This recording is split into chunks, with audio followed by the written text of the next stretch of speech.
Sveiki, gyvi, mėlyjei klausytojai. Mes pradedame antrąją tinklalaidės džiazuojama apie pinigus laidą kartu su Vincu. Sveikas, Vincai. Labas, Lina. Šį tokį lietingą rytą, nors kai žiūrės įrašą, gal tas rytas ir nebus toks lietingas, ne, kaip šiandien. Tai ačiū labai visiems, kurie žiūrėjot praėjusią mūsų laidą. Skaičiau kelis atsiliepimus, tai ačiū ir už atsiliepimus. Ir šiandien iš tiesų norėtumėm pratęsti praėjusios laidos temą, tai yra norėtumėm pakalbėti apie paslaptis, kurias milijonieriai perduoda savo vaikams. Ir šį kartą, kadangi praeitą kartą nespėjom visų paslapčių aptarti, tai dar 3 atrinkau ir tikiuosi, kad turėsim gerą diskusiją, Vincai. Prieš dar einant į tą diskusiją, greičiausiai reiktų truputėlį tokį grįžimą padaryti, tai, ką mes to milijonieriumi vadiname, nes mes turėjom ten diskusiją, tai kas čia sąskaita bankė, tai kas čia įmonė verta milijoną, ar kaip mes čia tą milijonierių traktuojam. Ir kaip mes dabar fiksuojam tą milijonierių, kaip tokio apibrėžimo, tai kokį žmogų mes vadinam, tu ir aš, kokį žmogų vadinam tuo, milijonierių. Aš sakyčiau, kad tai turbūt yra tas žmogus, kuris dirba pats savo, ar ne, dirba pats savo ir pats užsidirba tą milijoną, tai yra nepaveldi, čia turbūt svarbiausia yra, nes ta knyga, iš kurios ir imam, ar ne, tas paslaptis, tai jinai ir vadinasi Self-Made Millionaires, tai yra, kad tu nepaveldėjai, kad tai nėra tiesiog, ar ne, kažkaip gavai tu tos pinigus, ne loterijai laimėjai, bet kokių reikia žmogui savybių, kad jisai pats sugebėtų tos pinigus generuoti ir sugebėtų generuoti didesnės sumas negu tas, gal, tarkim, tipinis žmogus, ne, kuris dirba samdomą darbą. Ok, tai čia dar turbūt verta pridėti, kad grinosios vertės milijonas, tai yra išminusavus visus įsipareigojimus, kuriuos tas žmogus turi. Ir tai, kokį turtą jis turi, atmetus jo skolas, ten jau yra milijonas. Taip mes apibrėžkime šiandienos starte tą milijonierių. Ir eikime prie paslapčių. Tai kaip jie ten, tie milijonieriai atsiranda ir kaip jie mąsto. Tai va, tai pirmoji paslaptis yra, kad tapti turtingu yra paprasta. Ir čia ta paslaptis tokia, ar ne, paprasta. Jeigu būtų labai paprasta, atrodytų, kad gal visi galėtum čia ir tapti rytoj, ar ne. Tai, bet esmė yra, kad tai nėra lengva, bet tai yra paprasta. Paprasta ta prasme, kad dėsniai, kuriais vadovaujantis gali tapti turtingai, yra labai paprasti. Tai yra, reikia žinoti kažkokią problemą labai gerai, surasti tai problemai sprendimą geresnį negu kiti ir tiesiog įgyvendinti, ar ne, tą sprendimą ir tada tiesiog tie pinigai plūs, ar ne. Tai kokios mintis tau kyla, kalbant apie šią paslaptį? Galiu sutikti, kad tapti turtingu galima traktuoti, kad yra paprasta, nes dažniausiai, kai mes žiūrim į tų žmonių, kurie pasiekė sėkmės istorijas, tai jų ta, vadinkim, schema, kuri leido jiems pakliūti ten, kurie yra, jinai tikrai yra paprasta. Problema visa prasideda tada, kai tą schemą reikia realiai įgyvendinti ir, tikrai yra paprasta pasakyti, surask didelę problemą, ją išspręsk ir būsi turtingu. Iššūkiai kyla, o tai kaip tą problemą surasti? Ar ta problema yra pakankamai didelė? Ko reikia, kad tą problemą išspręsti? Kodėl dar jos nieks neišsprendė, jeigu, jinai yra ir jinai tokia didelė? Ir kyla visokių tokių minčių, kurios iš tikrųjų tą paprastą schemą, tą, 1, 2, 3, 5 žingsnius padaro tokius labai sunkiai visai įgyvendinamus. Ir galbūt čia ta tokia paslaptis ir tie akcentai sudėti šitoj vietoj, mano manimu, yra visai tinkami, nes taip, dažniausiai tam idėjiniam lygmenį viskas ir yra paprasta. Ir kuo paprasčiau, tuo dažniausiai potencialo yra daugiau. Visas sudėtingumas ir sunkumas prasideda, kai visą tai reikia materializuoti ir tinkamai pateikti vartotojams ir tos problemos turėtojams.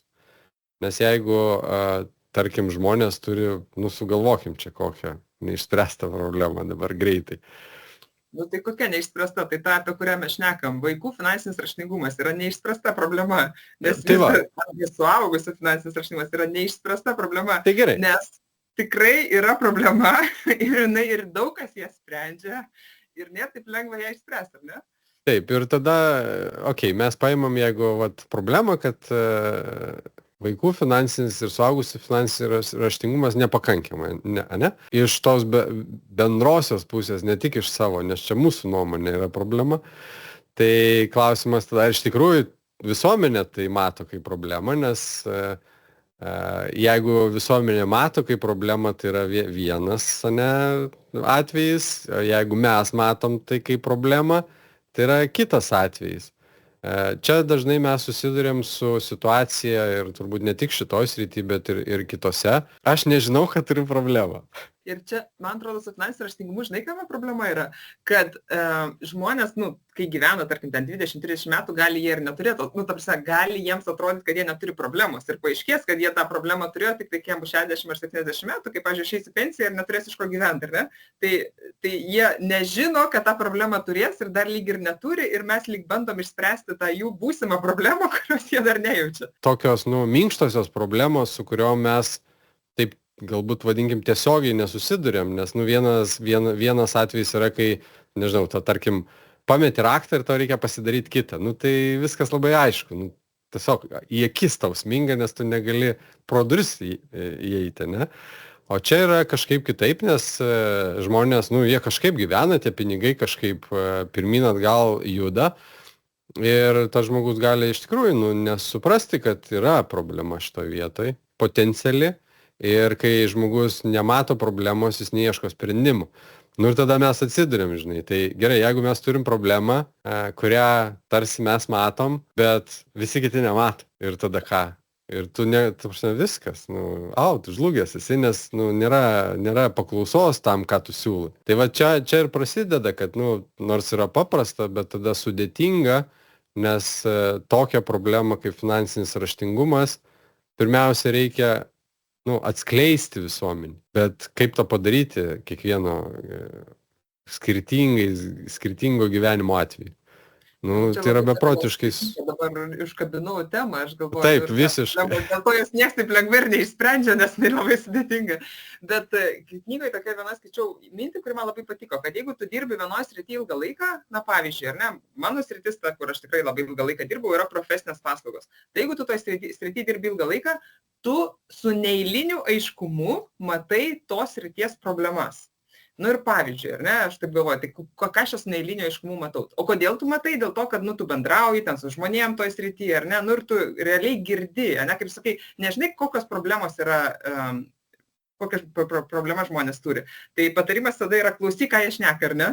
Tai, pavyzdžiui, su klientais bendraujant, labai dažnai jie sako, pavyzdžiui, apskaitos paslaugas teikiančios įmonės trūksta proaktyvumo. Tai yra, kad buhalteris tavo, ar ne, ateitų ir sakytų, žinok, va čia pasikeitė, tau tas yra svarbu.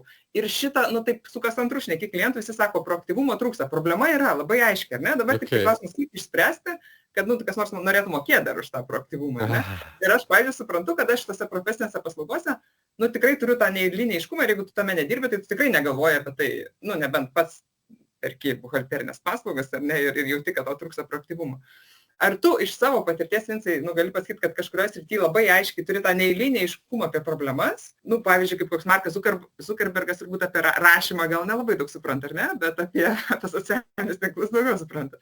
Ir kiekvienas tą savo sritį pasirinka. Tai aš manau, kad kiekvienas iš mūsų savo toje profesinėje srityje mato šitus dalykus, kurioje dirba. Tai aš iš savo pusės turiu tokį gamybinį verslą, tai taip, ten tų problemų gali vežimais vežti ir dažniausiai tas problemas mato tokias, šiuo atveju mano gamybinės linijos ir su kuo aš pašneku, tai būtent tie vadovaujantys žmonės, o ne tie, kurie dirba. Tie, kurie dirba, tai jiem visaip būna, nes ten problemos kyla iš nepatogumo atlikti veiksmą A, B ir C. Jie tiesiog sako, čia nepatogu. Ir tada tai yra sprendžiama, nes tų tokių smulkiųjų procesinių problemų aukštesnis lygmuo dažniausiai nemato. Jie mato tas tokias sisteminės spragas, o apatinioji grandis mato tas procesinės spragas. Ir viena iš problemų tai ta komunikacija tarp tų grandžių ir tada tas toks centralizuotas ar kaip čia apibendrintas visuminis priėjimas prie apskritai įmonėje vykstančių procesų tiek žemai, tiek aukštai. Ir taip, dirbant tame ir pastoviai man lakstant tarp išorinės grandies, tos aukštesnios grandies ir tos apatinės, taip, ten problemų yra apstu ir jos labai skirtingos, nes apatiniai grandy, ten tarkim, sprendžiama, kur šluota turi stovėti, ne?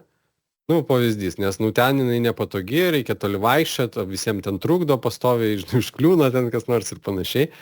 O aukštesnioji grandy sprendžiama apskritai, kaip technologiniai procesai turi atrodyti, kad įmonė ten tvarkingai ir sistemingai dirbtų.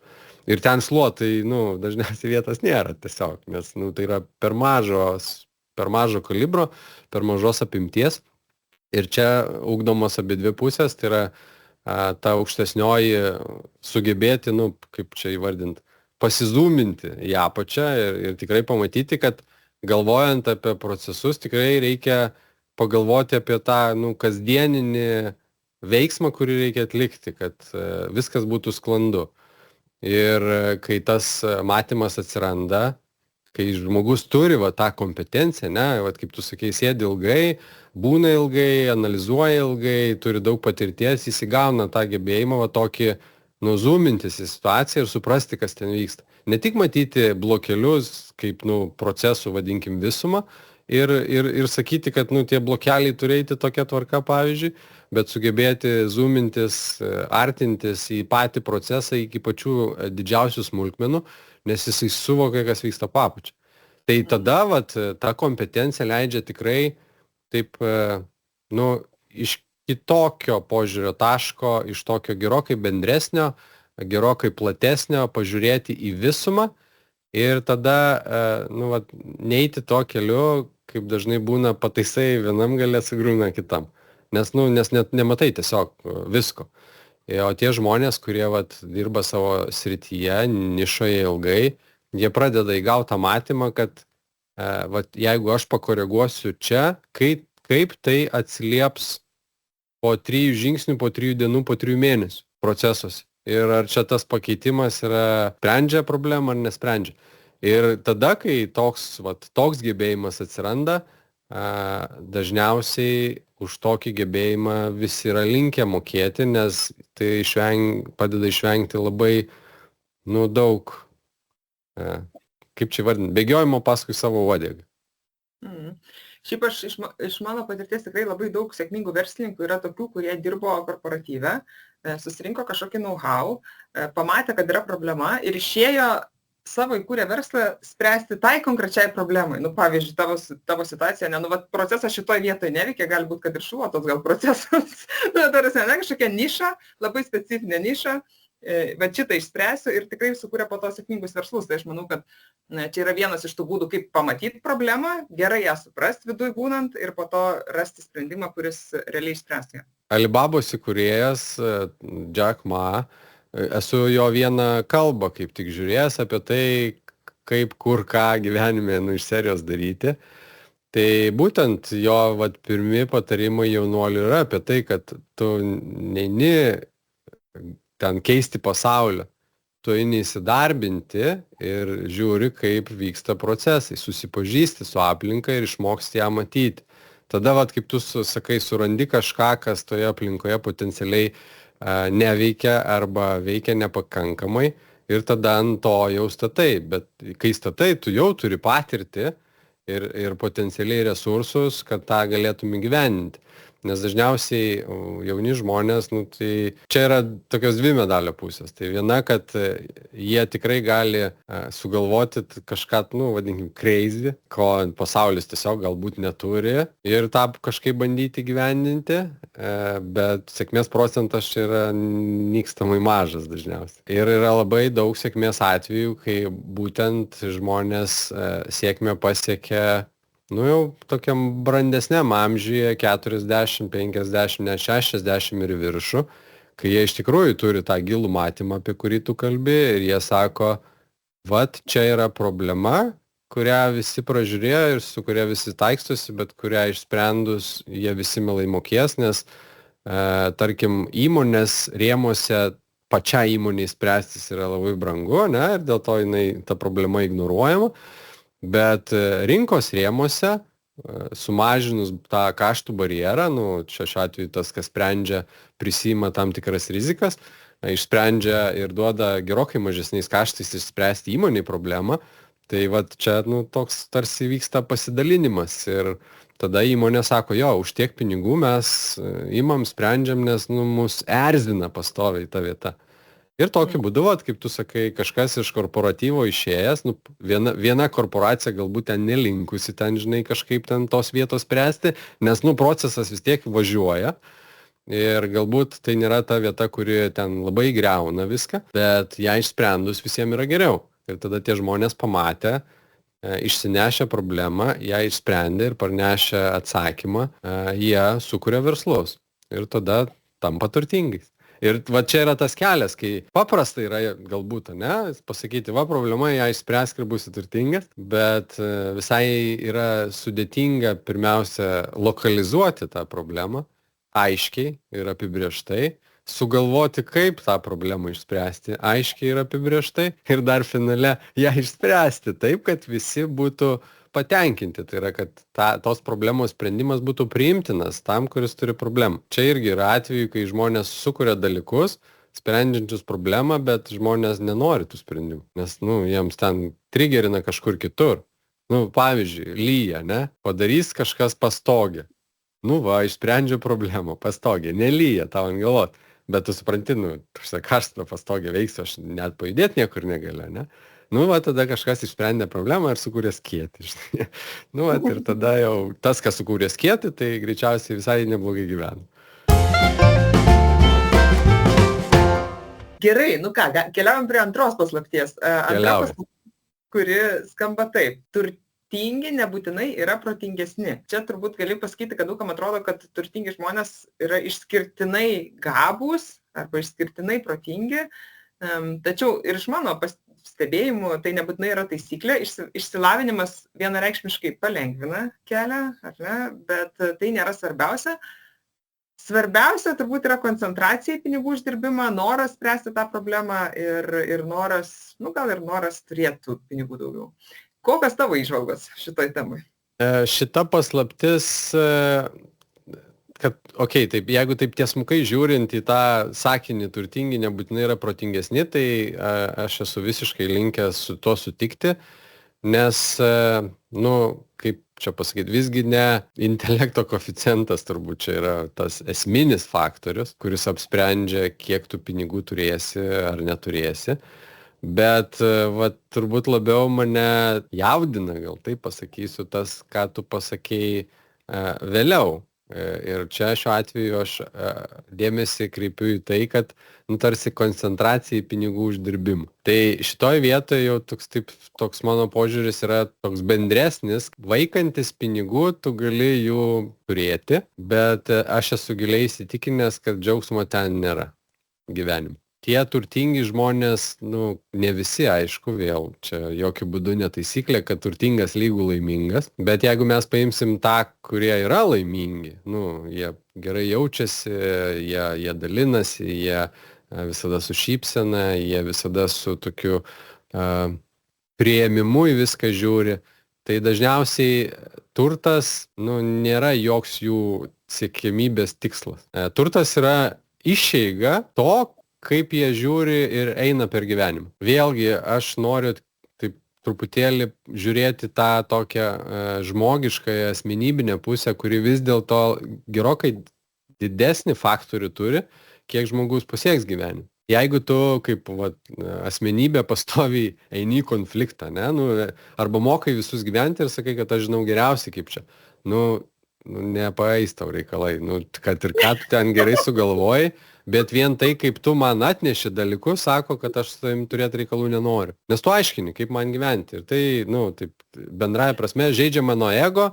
Ir nesvarbu, kad tu teisi, aš principo su tavim nedirbsiu, nes tu man prikaišai mano ydas. Jo, bet šitas geras, žinok, aš irgi pastaruoju metu labai šitą stebiu ir galvoju, žinutė kaip ir, va taip žinai galvoju, ne, žinutė kaip ir normali, nu, aš pritariu tai žinutė, bet kai žmogus taip pasako, aš turiu su savim dirbti, žinai, 10 minučių, kad, nu, priimčiau tą žinutę, nu, kaip normalią, nes pradinė reakcija yra tokia, ką, na, tai va, ką tu čia išsivaizdinti, žinai. Taip. Tai aš labai pritariu, kad, nu, va, šita savybė, čia turbūt tas emocinis intelektas, aš šiaip galvoju, nes, žinai, man atrodo, yra įrodyta ir moksliniais tyrimais, kad emocinis intelektas yra svarbesnis negu tas intelekto koeficientas kaip toks.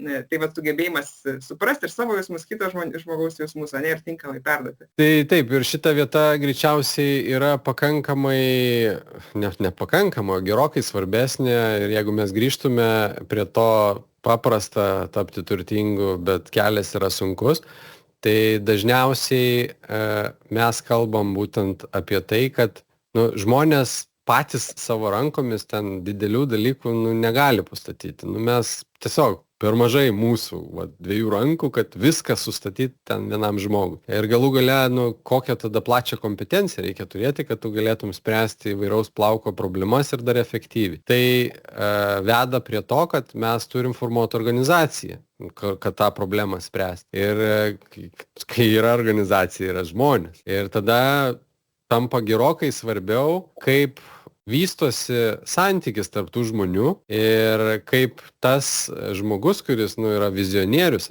kuris mato tą problemos sprendimą ir veda visą komandą į ten, kaip jisai sugeba realiai tvarkytis su tais žmonėmis, kaip prie jų prieiti, kaip juos pakreipti, pastumti, kad visi daugiau mažiau eitų į tą vieną pusę ir dar viens kito labai nestabdytų ir dar kažkaip sugebėti suvaldyti tų žmonių asmeninio gyvenimo kontekstus, nes jam ten irgi nutinka dalykai ir jie tada viską atsineša į darbą. Teršia ten, žinai, ir tada trukdo ten visiems kitiem ir panašiai.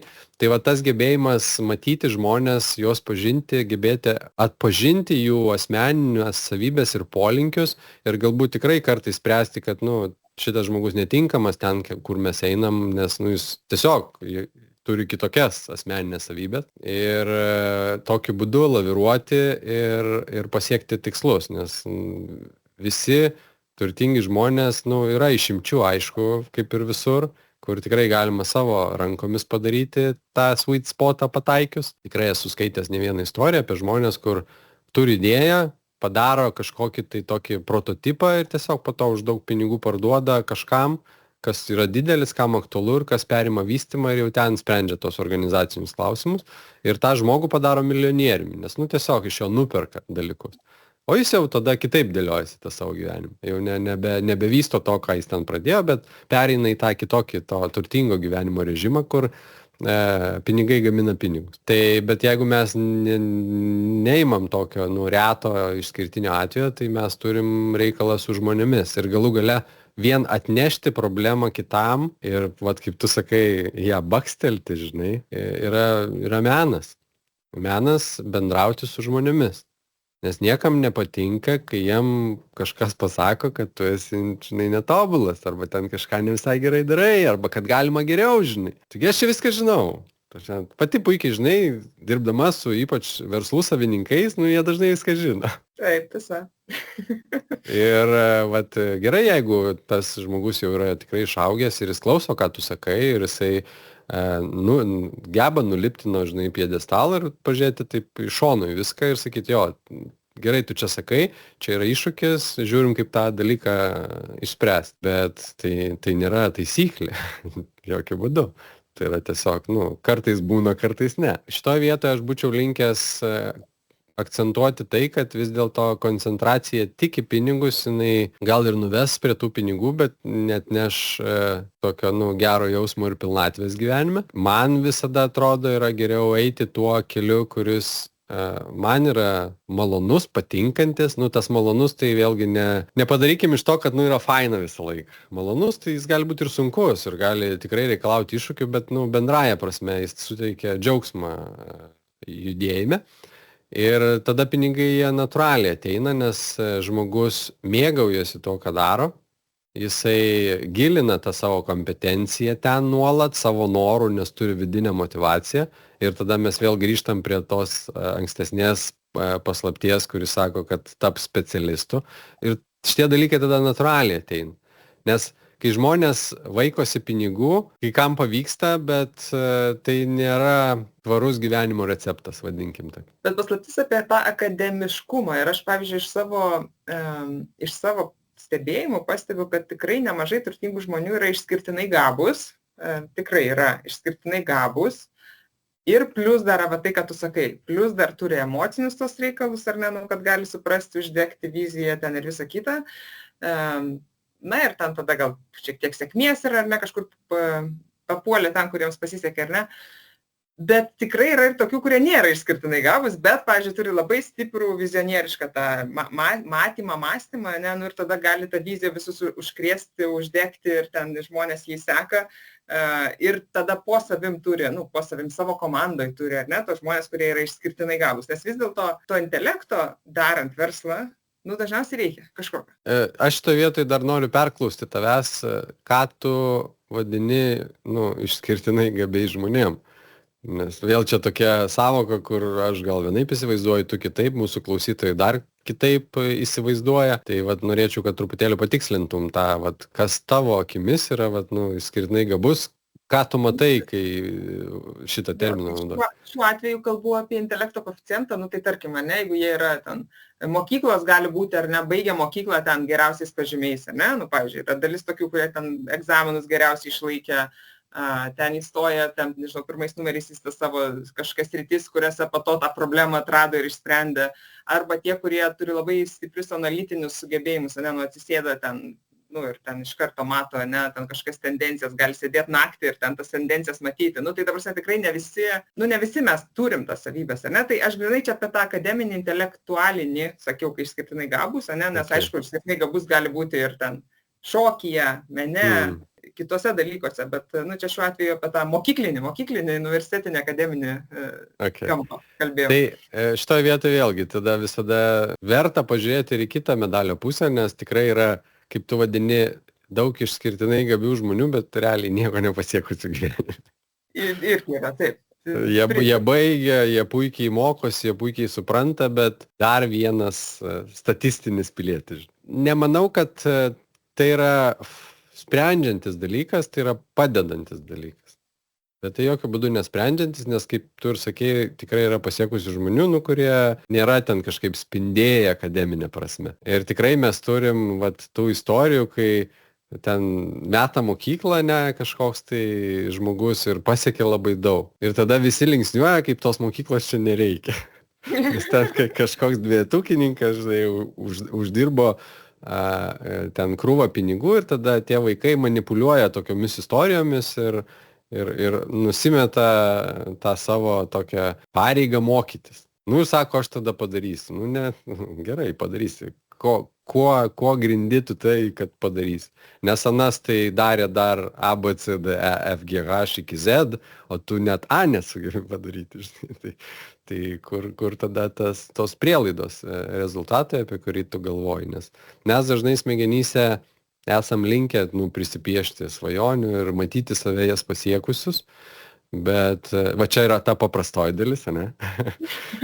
Ir tada, kai reikia... Gerai, vizualizacijos gerai, žinai. Jo, taip vienareikšmiškai svajoti yra būtina, bet tas lengvumas baigėsi čia ir dabar, kai tau reikia atsistoti nuo sofos, žinai, kur čia tu galvoji ir svajoji, ir eiti kažką dėl to padaryti. Turbūt viena iš svarbiausių irgi, kiek pasiekia žmonės kalbą, yra vis dėlto atkaklumas, gebėjimas atkakliai dalykus daryti. Tai yra nepabandyti ir numesti, bet daryti, patirti nesėkmę darant, kas yra neišvengiama, atsistoti ir vėl daryti. Savo realią situaciją, kai tu tą savo atkaklumą įgyvendinai. Kai tau nesisekė ir kai vis tiek variai sakėjai, tai aš galiu pasakyti. Ir kažką darei su tu. Jo, tai Jaunimo finansų akademija yra visiškai apie tai. Mes jau su to dirbam jau ne pirmi metai ir kiekvieną kartą atnešus vaikams kažką, aš matau, kad šūdas. kažką geriau darysiu. Ir tada, nu, nėra to, kad ai, čia vaikai blogi. Nu ne, aš suprantu, kad taip, vat, yra problema, jinai yra tikrai. Bet aš nesugebu jos, nu, su ją pasiekti žmonių širdžių. Su suaugusiais tas pats yra. Aš labai taip švelniai prieinu ir sakau, kad asmeniniai finansai, nu, yra truputėlį daugiau negu jūs taip vat įsivaizduojat. Ir daug kas, nu, negirdi. Ir tada aš suprantu, kad čia, nu, ne jų problema, kad jie negirdi. Čia mano problema, kad aš nesugebu surezonuoti tose žmonėse ir kad jie atlieptų. Ir taip, čia yra nuolatiniai iššūkiai ir po šiai dienai, nors mes vat, su Jaunimo finansų akademija jau turim 3 iteraciją visiškai kardinalaus pokyčio, kaip ugdyti žmonės. Mes nežiūrim į savo nesėkmes, nes tarkim, pirmais metais mes turėjom vieną formą, matėm, kad, nu, tarsi, žinai, nu, nevažiuos taip. Ir tada nebijojom braukti, sakyti gerai, čia ne tai, kad mes kažką blogai padarėm, arba kad čia nesėkmė, bet sakyt, gerai, išmokom to nuo 3, 4, šitą nešamės, visą kitą metam iš šiukšlių dėžę ir davai perdarom viską. Ir tai nėra lengva, tai reikalauja beprotiškai daug pastangų, nes viską reikia perdaryti. Nu, čia, kad palyginti su kažkokiu paprastu buitiniu dalyku, tai, nu, susitvarkiau kambarį, nu, apstačiau baldais kambarį, nu, ir nepatinka man. Nu, tapšnai yra darbas perstumdyti visą kambarį. Tikrai yra darbas. Nu, ten pusę dienos stumdai vėl ir tada pabūni 2 dienas ir kai, nu, vėl, nu, kažkaip čia kliūnu, čia nepatinka, čia nas. Ir tada vėl, žinai, bet žmonės dažnai šitoj vietoj priima ir sako, ai, nepasisekė, tai ne, nu, viskas. Čia vadinasi, nu, ne mano kelias, viena iš tokių dažnai, nu, tipo ne man, kita priežastis, nu, tai pabandžiau ir nepasisekė, nu, ko iš čia nori, žinai, taigi neveikia. Nu, ir vat panašus dalykai, bet iš tikrųjų... Kiek kartų reikia bandyti, žinai? Iš tikrųjų, tos visos sėkmės istorijos, čia Edo Šyrano kalbą kažkada klausiau, kam aš labai pritariu, sako, mes iš sėkmės nieko nepasimokom. Sako, nesuprantu, kodėl visuomenė taip akcentuoja sėkmę. Ten nėra nieko. Visas augimas yra nesėkmėje. Kai tu eini, darai, krenti, stojasi, eini, darai, krenti, stojasi. Nes ten yra visos pamokos, ten yra visa vertė. Sako, šito nesuprantu. Ir mes tą nesėkmių ruožą dažniausiai kalbėdami apie tas sėkmės istorijas kažkodėl nubraukiam po kilimu. Mes nerodom, kad sėkmė nėra atsitiktinumas. Sėkmė visada yra atkaklaus darbo rezultatas. Visada. Bet kažkodėl tą nepatogią dalį nukerpam, nes mums fainai tikėti tuo, kad dalykai tiesiog kartais gyvenime atsiranda. Ir gyventi tokioj iliuzijoj, kad, nu, man pasiseks. Bet tada žmonės, nematydami abiejų medalio pusių, jie pabandę numeta. Nes anam tai pasisekė, vadinasi, aš blogas. Nes anam pasisekė iš karto. Nu ne, nieks tiesiog apie tai nekalbėjo. Ir dažnai mes formuojam tiesiog šiuo atveju ir vaikam, ir apskritai žmonėm, nu, tokią iškreiptą pasaulėžiūrą pasaulio. Tokia veidrodžių karalystė jos pastatom, nes tarsi dalykai turi pasidaryti iš karto. Ir kad ir kaip mes dabar šiandieniniam kontekste linksniuotume Trumpą, ne, visą ten politinę liniją, vienas dalykas, kuris man labai stipriai įstrigo vienojo kalboj, ką jis yra pasakęs ir kas panašu yra jo didelės sėkmės faktorius, jisai pasakė, you just don't quit. Tu niekada nesustoji, niekada nemeti to, ką darai. Va, šitas geras, aš žinau, kitą citatą skaičiau. You cannot fail unless you quit. Tai šitas aš pagalvoju irgi geras, nu, ta prasme, nes realiai tol, kol tu bandai, nu, tu niekada nefeilini, nu, ta prasme, nes nu, tu visą laiką mokaisi. Ir vienintelis feilas yra, kai tu pasakai, nu, gerai, nu, va, tai, kad tu sakai, nu, jau viskas čia, nepavyko, nepaėjo, ne, nu, tai va, jau čia sufeilinau. Tai jo, tai to atkaklumo reikia. Ir aš tada, Vincai, gal norėčiau pereiti, nes šitai mes gal natūraliai beveik perėjom į 3 paslaptį. 3 paslaptis skamba taip, tapk psichologiškai stiprus. Tai čia irgi gal iš dalies yra apie atkaklumą, bet iš dalies yra apie tai, kad tame kelyje, ko nors siekiant, būna tų duobių. Ir kai būna labai sunku, mes turime atsikelti ir judėti pirmin, tai ką ir tu paminėjai.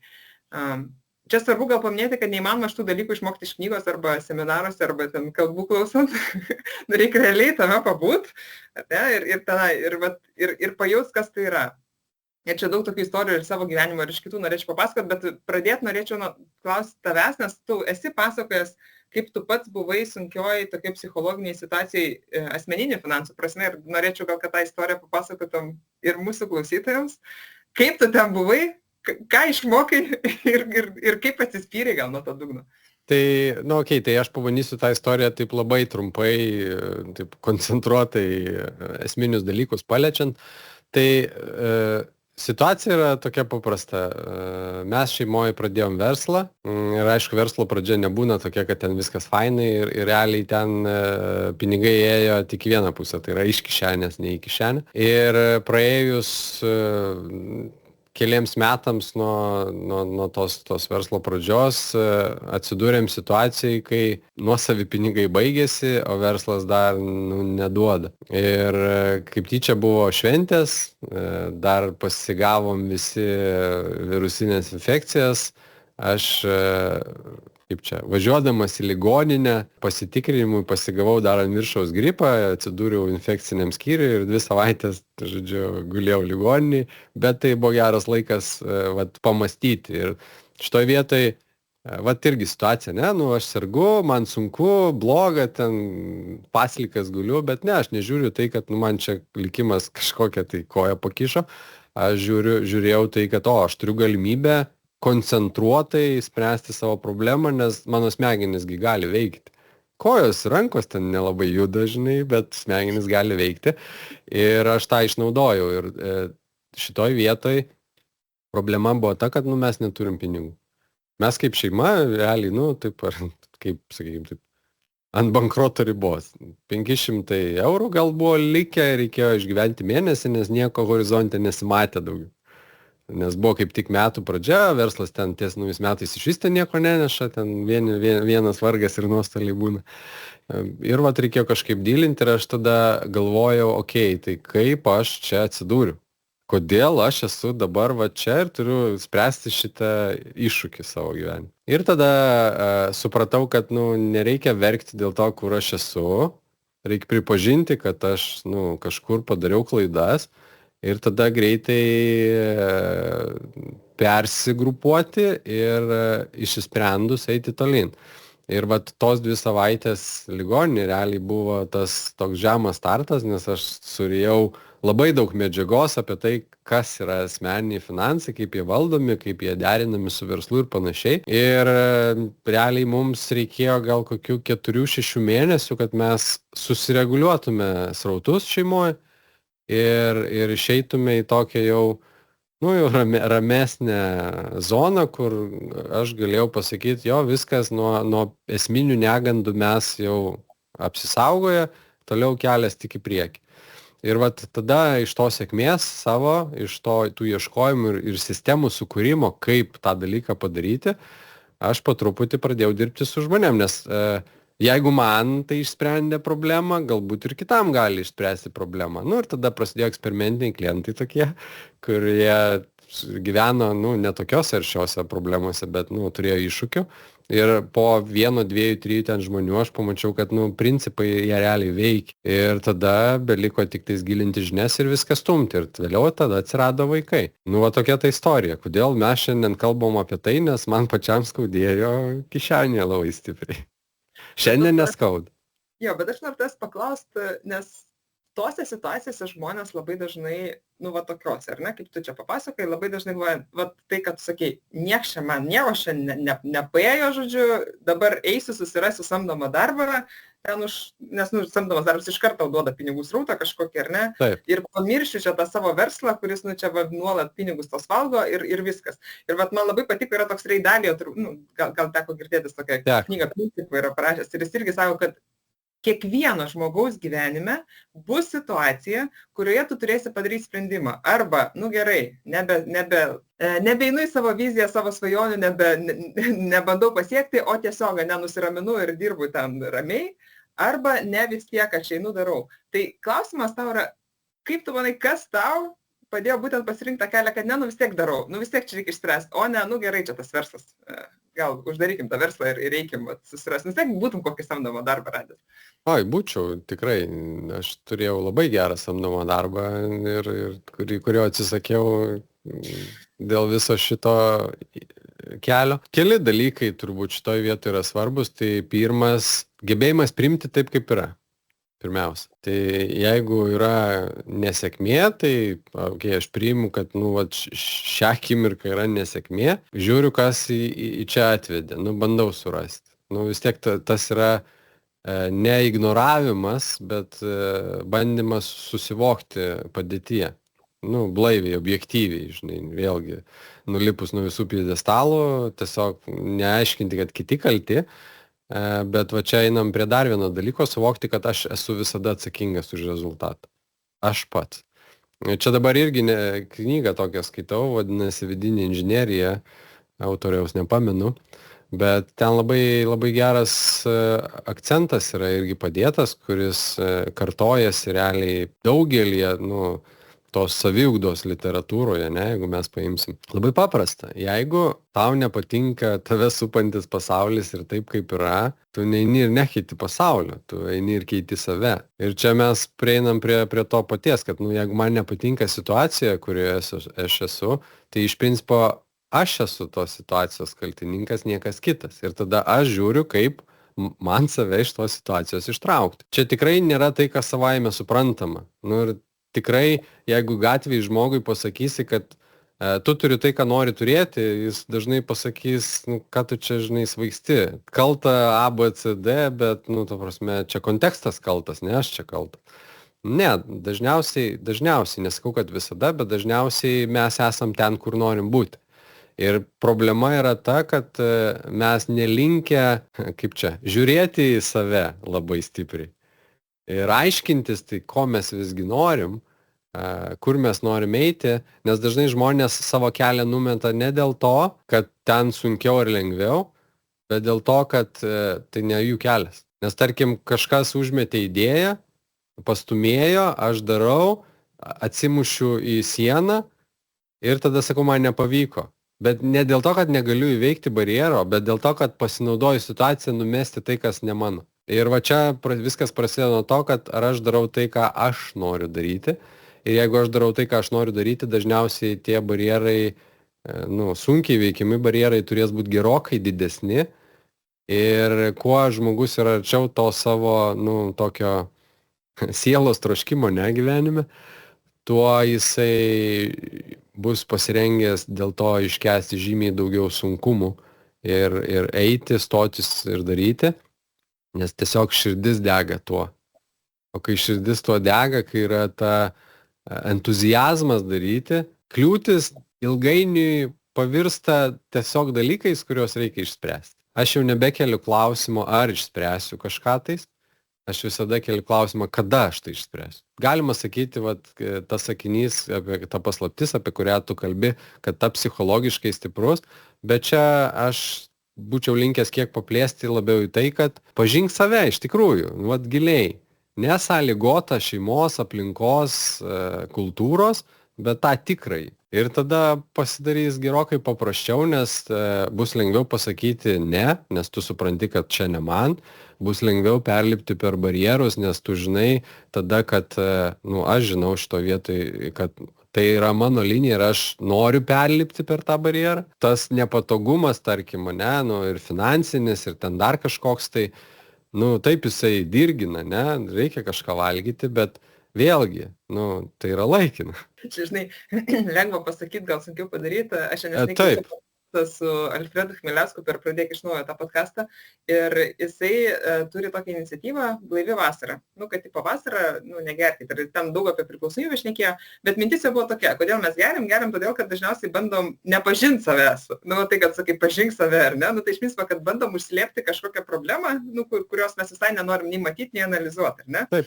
Ir tada jis sako, tai jeigu pradedi negerti, tai skamba labai gerai. Čia sveikiau gyvensiu, negersiu, ar ne? Bet realiai, kai žmonės pradeda negerti, tada atsiveria visi tie dalykai, kuriuos jie buvo užslėpę. Ir tas susitikimas su savim, nėra jis labai malonus. Jis dažniausiai būna labai nemalonus, nes mums nepatinka, mes patys savo nepatinkam, dažnai. Jo. Ir tada jis ten irgi pasakoja apie tai, kad, nepaisant to, kad nemalonu, bet tu turi tame išbūti, ar ne, ir tada atsiranda tas, tikras pasaulis atsiveria, ir panašiai, ką ir tu sakai, bet man atrodo, čia lengva šnekėti, nes skamba gana romantiškai. Čia atsiversiu tikrasis aš, ten suprasiu kažką, nueisiu į kitą lygį, ten, kažką pamatysiu. Bet faktiškai, kai esi tame, tame sunkume, ten yra žiauriai sunku.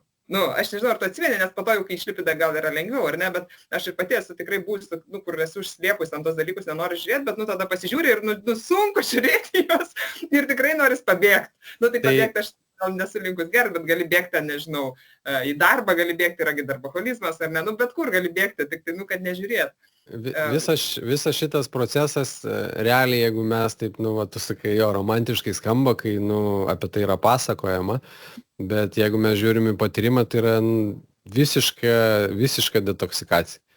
Tai yra psichologiškai ir fiziškai skausminga ir tam reikia labai didelio, tikrai didelio noro geriau gyventi. Ir tam, kad aš geriau gyvenčiau, realiai aš turiu save pareguliuoti. Tai yra pasižiūrėti šabloninius elgesius, kuriais aš einu per gyvenimą, analizuoti savo reakcijas į dalykus, ypač tas, kurios sukelia, pyktį, agresiją, ten dar visokius kitokius dalykus.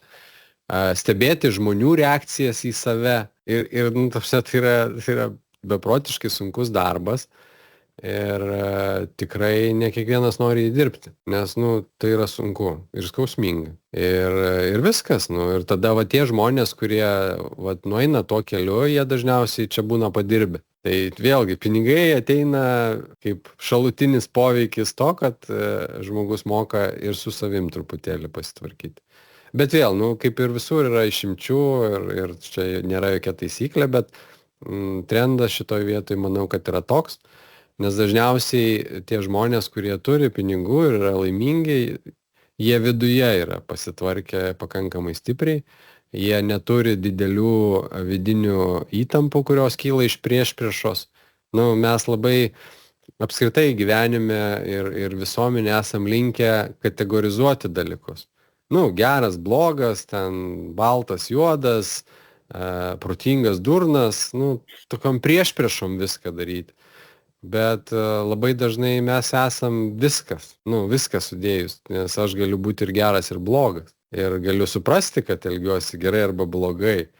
Ir problema tada, kai mes bandom tą ignoruoti. Arba priešintis tam, kad ne viskas, ką mes darom, yra faina, pavyzdžiui, kad mes irgi prasileidžiam ir pratrūkstam, pavyzdžiui, ne? Tada dažnai žmonės save pliekia už tai ir kelia vidinės įtampas. Ir kai tos, jeigu tikėti psichoanalizių knygomis, tai tos įtampos kylančios iš būtent šitų priešpriešų, tai yra, kad širdis tarsi nori elgtis vienaip, bet kultūrinė norma neleidžia tau taip daryti. Ir žmogus yra įtampoj, dideliai, nes impulsas vidinis yra daryti, bet visuomeniai tas neleidžiam. Mūsų visuomenė, išėjus pro duris. Ir žmogus yra, tarkim, nežinau, valgyti žmogų, ne? Tau labai norisi žmogų valgyti. Bet, tu negali išeiti ir valgyti šitai žmogaus, nes, liūdnai baigsis. Bet, tas vidinis noras didelis. Bet, yra pasaulyje vietų, kur kanibalizmas, aš nesenai kaip tyčia apie tai straipsnis skaičiau, dėl to liežuvis čia taip leptelė. Bet, kad yra tų genčių, kurios dar, praktikuoja tokius dalykus. Ar ten su priešais, ar istorija yra daugybė atvejų, kai, tiesiog gyvenimas priverčia taip daryti, bet tada jau nieks ignoruoja tas, moralės normas, bet yra kultūriškai, normiškai apspręsta, kad, va čia yra okei taip daryti. Bet pas mus ne. Ir tada, kai tokios įtampos jos kyla, tai jeigu įtampos pakankamai didelės, žmonės susirga, psichiniam ligom. Depresija prasideda, polinkis į ten neurozės visokias, ir kraštutiniais atvejais ten dar intensyvesnis. Nes žmogus tiesiog yra plėšomas iš vidaus. Prieštaru, kaip turi būti ir kaip jis norėtų, kad būtų. Kaip turi būti, tai tas iš visuomenės atėjęs, kaip turi būti. Ir čia mes turim pakankamai daug dirbti viduj, kad priimti priešingybės. Bet tai yra tikrai sunku, tai tam reikia daug laiko, svarbiausia. Net ne tai, kad nieks tau neteis ir nepaaiškins, kaip tau viduj pasidaryti, nes tik tu viena gali viduj susitvarkyti, bet tam reikia dirbti. Ir dažniausiai nieks nenori to darbo, jie nori piliulės. Duok man ten tą raudoną piliulę, aš išgeriu ir viskas bus gerai. Tai kaip ir kokį svorio reguliavimą, irgi faina ta piliulė, Ir visa ta vidinė būsena natūraliai atsispindi ir piniguose. Tiesa. Piniguose brūkšnelis gyvenimo džiaugsme. Nes vėlgi mes ir praeitą kartą kalbėjom, kad žmogui nebūtinai reikia daug pinigų, kad jis būtų laimingas ir nugyventų vertingą gyvenimą. Tai ačiū tau labai, Vincai. Manau, kad laikas būtų apibendrinti mūsų diskusiją ir aš norėčiau pasidalinti 3 tokiais dalykais, kuriuos aš išsinešu iš šios dienos mūsų pokalbio ir tada paprašysiu tavęs, ką tu išsineši. Tai pirmas dalykas tai yra, kad gera mintis yra, ypač kalbant su vaikais, jiems pasakyti, kad pirmą eik dirbti samdomą darbą, pamatyk iš vidaus, kaip ten viskas yra, atras problemą, kuri dar neišspręsta arba kaip tu galėtum ją efektyviau išspręsti ir tada pradėk savo verslą ir tikėtina, kad tai bus tas labiau sėkmę atnešantis dalykas, negu, tarkim, tiesiog pradėti, baigus ten mokyklą ar universitetą. Tai čia pirmas. Antras, man patiko tavo mintis, kad vis dėlto mes vieni, tai nelabai daug ką galim pasiekti, todėl labai daug reikia dirbti su tuo, kaip mes bendraujam su žmonėm, nes vis dėlto, jeigu norim sukurti ar verslą, ar tų pinigų daugiau pritraukti, tai reikia sugebėti žmonės ir uždegti, ir su jais dirbti, ta prasme, kad pasakytėm jų silpnybės ir nukreipti. Ir trečias dalykas, tai yra apie tai, ką dabar pabaigoje kalbėjom, apie tai, kad mes esame atsakingi už tą galutinį rezultatą. Man patiko dar tokia citata, kad rezultatas niekada nemeluoja. Tai reiškia, kad realiai, jeigu tu jį tokį turi, vadinasi, jį tokį sukūrė, ar ne? Tai pasižiūrėk, kaip tai sukūrė. Ir dažnai, kai pradedam klausti, tai kaip aš jį tokį sukūriau, ir nueinam iki tos psichologinės ir fizinės detoksikacijos, kaip tu sakai, kad eikim, žiūrėkim, kurie vidiniai mūsų tie procesai veikia ne taip, kad mes tą rezultatą, kurio nenorime, sukūrėm. O ką tu išsineši? Šitoj vietoj man belieka tik tais palinksėti galvą ir sakyti visiškai esminiai akcentai, tik tais gal šitoj vietoj, aš taip rezimuojant, užbaigt norėčiau, kad visada pradedam nuo savęs. Ir jau toliau jau galim, sakykim taip, ir su kitu bendrauti. Pradėdami nuo savęs mes sudarom prielaidas, realiai neribotom galimybėm. Viskas tik tais priklauso nuo to, ar mes patys savo padedam tas neribotas galimybės atverti. Tai ačiū tau už įdomią diskusiją. Ačiū, Lina. Noriu padėkoti ir visiems klaususiems. Labai lauksime ir jūsų pasidalinimų, ką jūs išsinešate iš šios diskusijos, kokią pagrindinę mintį, kuri jums užsifiksavo, ar nenorėtumėt pasidalinti su mumis. Tai ačiū ir iki. Ačiū ir iki.